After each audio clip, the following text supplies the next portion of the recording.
আজকে আমার আলোচনার বিষয় ঘরোয়া পদ্ধতিতে পুরুষাঙ্গ তাজা মোটাকরণের পদ্ধতি। দেশের এবং প্রবাসের ভাই বোনদের প্রতি সালাম। আসসালামু আলাইকুম। আমি প্রভাষক ডাক্তার রিক্তা পারভিন, হোমিওপ্যাথি এবং আয়ুর্বেদিক চিকিৎসক।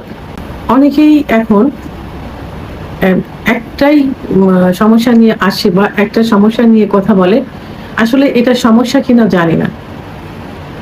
সেটা হলো যে তারা লিঙ্গ মোটা তাজা বড় করতে চায়। অবিবাহিত ছেলে এরাও প্রশ্ন করে থাকে, এরাও চেম্বারে আসে কি ফোনের মাধ্যমে জানতে চায়।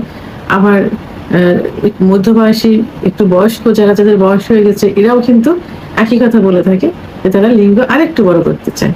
এরা মনে করে যে এই বড় করাটা এটা মনে হয় তার পার্টনার অথবা তার স্ত্রী মানে খুব সুখ পাবে, খুশি হবে এবং নিজেরও ক্যারিট মনে করবে, এটাই মনে করে থাকে। এটা এখন একটা ফ্যাশন মতো হয়ে গেছে যে লিঙ্গ মোটা তাজাকরণ করতে চাই। কিন্তু আসলে ইচ্ছা করলে কি সবকিছু হয়? আল্লাহ সৃষ্টির বাইরে তো কোনো কিছু করাই সম্ভব না, কারণ আল্লাহ তাআলা নির্দিষ্ট নিয়মে সবকিছু তৈরি করেছেন। যৌবনের শুরুতে লিঙ্গ যে অবস্থায় থাকে এবং রুল অনুযায়ী 14 থেকে 18 বছর বয়স পর্যন্ত লিঙ্গ বড় হয়, 18 থেকে 25 বছর বয়স পর্যন্ত লিঙ্গ মোটা হয়। এর মধ্যে লিঙ্গ কিভাবে কোন খাবার, ন্যাচারাল খাবারগুলো খাইলে এটা ডেভেলপ হবে, সেই খাবারগুলো খেতে হবে। এই সময় তো ওষুধের কোনো প্রয়োজন নেই, তখন কি করতে হবে? ন্যাচারাল কিছু খাবার, সেই খাবারগুলো খাইতে হবে। এবং এটা নষ্ট হয়ে যায় এই জাতীয় কোনো কিছু করা যাবে না। যেমন হস্তমৈথুন ইসলামের দৃষ্টিতে সম্পূর্ণ নিষিদ্ধ। হস্তমৈথুন করা যাবে না। যদি কেউ করে থাকে মাসে একবার দুবার সেটা করতে পারে, তার নিয়ম আছে যে সেখানে প্রেশার ক্রিয়েট করে করা যাবে না এবং এটা নেশায় পরিণত করা যাবে না। এইগুলো থেকে দূরে থাকতে হবে। বিছানায় ঘর্ষণ দিয়ে বীর্যপাত করা থেকে দূরে থাকতে হবে, কারণ বিছানায় ঘর্ষণ দিলে লিঙ্গের গোড়া সব থেকে বেশি ক্ষতিগ্রস্ত হয়। কারণ লিঙ্গের আগাটা কিন্তু কোল বালিশে পড়বে, গোড়াটার উপর প্রেশার পড়বে। গোড়ায় অসংখ্য শিরা থাকে এবং যেগুলো লুচিয়ে যেতে পারে, বেশি আঘাত লাগে ছিঁড়েও যেতে পারে। এটা করা যাবে না। সমকামিতা করা যাবে না। এটা কিন্তু আল্লাহর রুলের নিয়মের বাইরে, কারণ আল্লাহ তাআলা নির্দিষ্টভাবে সৃষ্টি করেছেন পুরুষের পুরুষাঙ্গ, মহিলাদের যৌনাঙ্গ এবং একত্রিত হয়ে যৌন মিলন, তার মাধ্যমে বংশ বিস্তার। সেটা রুলের বাইরে যাওয়া যাবে না। স্বপ্নদোষ হবে এই জাতীয় কোনো কিছু চিন্তা কল্পনা করা যাবে না। ধর্মীয় অনুশাসনগুলো মেনে চলতে হবে এবং 5 ওয়াক্ত নামাজ পড়ার চেষ্টা করতে হবে। অন্য ধর্মের হলে তাদের ধর্মীয় অনুশাসনগুলো মেনে চলতে হবে, তাহলে কিন্তু স্বপ্নদোষ হবে না। আর অতিরিক্ত যৌন মিলন করা যাবে না।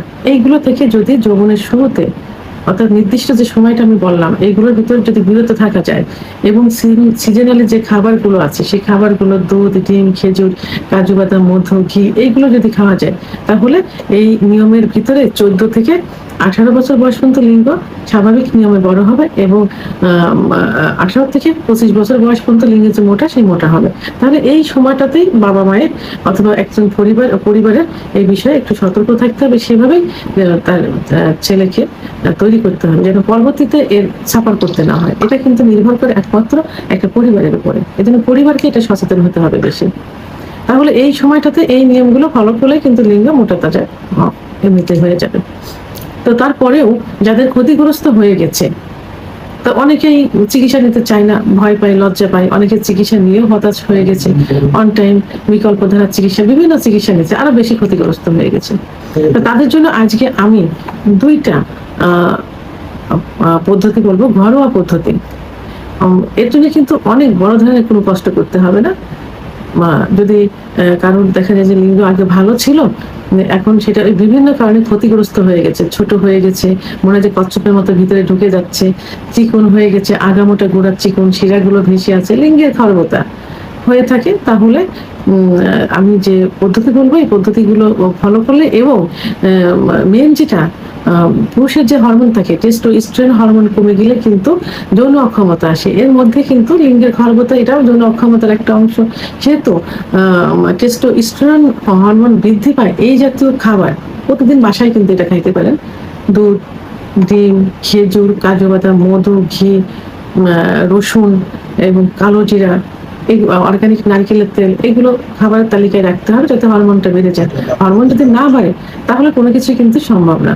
অতিরিক্ত হস্তমৈথুনের কারণে কি লিঙ্গের প্রেশারের কারণে, যে কারণেই হোক না কেন, যখন লিঙ্গের ভিতরে যে শিরাগুলো থাকে, লিঙ্গের ভিতরে কি আছে, লিঙ্গের ভিতরে কিন্তু কোনো বল নেই বা কোনো হাড় নেই, আছে শুধু মাংস এবং রক্তনালী। যে রক্তনালীর ভিতর ব্লাড সার্কুলেটেড হয়ে লিঙ্গ বড় হয় এবং স্বাস্থ্যবান হয়, মোটা হয়, লিঙ্গের উত্থান হয়।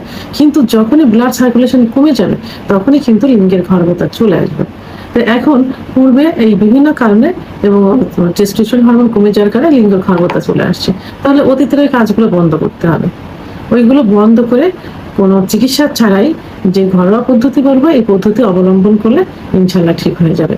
প্রথম যে ঘরোয়া পদ্ধতি সেটা হলো, প্রথমে পানি গরম করতে হবে, কুসুম গরম পানি একটা বলের ভিতর নিয়ে কুসুম গরম পানির ভিতরে যে রুমালগুলো আছে, টাওয়ালের মতো যে রুমালগুলো আছে অথবা ছোট টাওয়াল ইউজ করতে পারেন, এইটা ভিজিয়ে অন্ডকোষ এবং লিঙ্গ পেঁচিয়ে রাখতে হবে 10 থেকে 15 মিনিট। এই যে গরম যে ভাবটা লাগবে, এই ভাবে কি হবে, লিঙ্গের শিরাগুলো যেটা সংকুচিত থাকে, এই সংকুচিত শিরাগুলো প্রসারিত হয়ে যাবে, তখন ব্লাড সার্কুলেশন সঠিক মতো হবে। এটা যদি 1 থেকে 3 মাস পর্যন্ত নিয়মিত করা যায় তাহলে কিন্তু ব্লাড সার্কুলেশনটা শুরু হয়ে যাবে, লিঙ্গ আস্তে আস্তে কিন্তু মোটা তাজা হতে থাকবে, তার পূর্বের অবস্থায় ফিরে আসবে। আরেকটা যে পদ্ধতি, এই পদ্ধতিটা হলো যে বাসা অনেকেই অলিভ অয়েল চেনে, অনেকের বাসায় আবার অলিভ অয়েল থাকে না, আপনার নারিকেলের তেলও নিতে পারেন, তবে অলিভ অয়েল সব থেকে বেশি পারফেক্ট। এই অলিভ অয়েলের ভিতরে আপনার vitamin A cap, vitamin E cap যেগুলো পাওয়া যায়, তো ভিটামিন ই, এগুলো যে শুধুমাত্র অ্যালোপ্যাথিক হবে এমন না, আয়ুর্বেদিকেও কিন্তু ভিটামিন ই এখন বের হয়েছে। সেহেতু 400 mg, 400 mg পাওয়ারের, আর যারা 200 mg ব্যবহার করে তারা 2টা। তো এই নারিকেল তেল যদি অলিভ অয়েল নাই পাওয়া যায়, নারিকেল তেল ব্যবহার করতে পারেন, তবে অলিভ অয়েল তেল ব্যবহার করার চেষ্টা করবেন। এই অলিভ অয়েল তেলের ভিতর ভিটামিন ই 400 mg মিক্সড করে সকালে এবং রাত্রে অন্ডকোষ সহ লিঙ্গে আলতোভাবে ম্যাসেজ করতে পারেন 5 মিনিট সময় নিয়ে। অবশ্যই বীর্যপাত যেন না হয়, এমনভাবে ম্যাসেজ করবেন যেন কোনো প্রেশার যেন না পড়ে। এভাবে সকালে এবং রাত্রে ঘুমের আগে আপনারা এটা করতে পারেন। তাহলে দেখবেন ইনশাল্লাহ 3 মাসের ভিতর আপনার লিঙ্গের অনেক পরিবর্তন চলে আসবে। তো এই বিষয়ে টেনশন করা যাবে না, দুশ্চিন্তা করা যাবে না। পর্যাপ্ত পরিমাণ অর্থাৎ পরিমিত পরিমাণ পানি পান করতে হবে, আর দুশ্চিন্তা পরিহার করতে হবে এবং নির্দিষ্ট পরিমাণ ঘুমোতে হবে, সেটা 7 থেকে 8 ঘন্টা দিনে রাত্রে ঘুমোতে হবে। এই নিয়মগুলো ফলো করতে হবে আর ন্যাচারাল খাবারগুলো খেতে হবে। তাহলে পূর্বের যে কারণে লিঙ্গের খর্বতা আসছে কারণগুলো দূর হয়ে যাবে এবং টেস্টোস্টেরন হরমোন বেড়ে যাবে, লিঙ্গ সতেজ আগের মতো হয়ে যাবে, স্বাস্থ্যবান হয়ে যাবে ইনশাআল্লাহ। ভিডিওটি সম্পর্কে যদি কোনো মতামত থেকে থাকে অবশ্যই কমেন্টসের মাধ্যমে জানাবেন। আর ভিডিওটি ভালো লাগলে লাইক, কমেন্ট, সাবস্ক্রাইব করে আমার সঙ্গে থাকুন।